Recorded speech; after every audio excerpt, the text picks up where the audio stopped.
America's wanted war with Iran for a long time.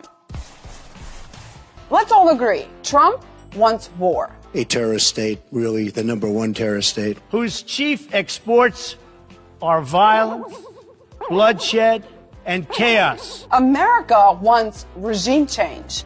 You've said that you want to support, quote, elements in the country that will lead to a peaceful transition of government. That sounds like regime change.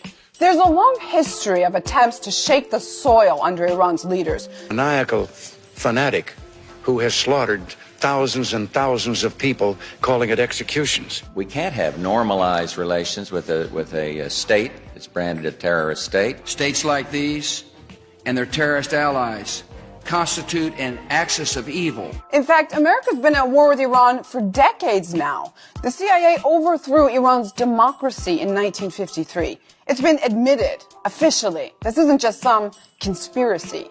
Washington then replaced the country's leader with the Shah, but they got what they least expected, the revolution of 1979. Following the revolution, the CIA and the Reagan administration wanted to fix their mistakes, so they supported war against Iran and pitted their good friend Saddam Hussein against the axis of evil. Chemical attacks against Iranians were launched with U.S. approval.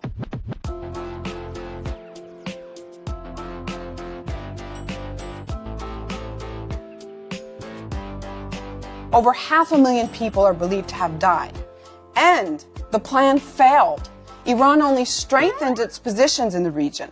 That really pissed off America and backfired big time for Baghdad. At this hour, American and coalition forces are in the early stages of military operations to disarm Iraq, to free its people, and to defend the world from grave danger. You guessed it, there's irony.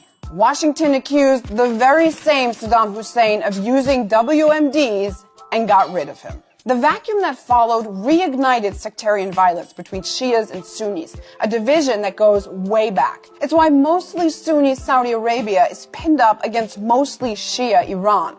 The kingdom is fighting a proxy war with Iran in Yemen, which has been called the worst humanitarian crisis in decades. And yet the U.S. continues to support Riyadh, mainly with weapon sales and logistical help, also are vying for power in Syria, Iraq, and Lebanon. The U.S. also has its biggest cheerleader on its side. My friends, one day the Iranian regime will fall. So Israel and the Saudis have America's back against Iran. That's the situation today. This is a memo that describes how we're going to take out 7 countries in 5 years, starting with Iraq and then Syria, Lebanon, Libya, Somalia, Sudan, and finishing off Iran. This is actual planned foreign policy. Way before most of you were born, decades of war, intervention, coups, arms, economic bullying, and lots of media bullshit. So where's the real threat?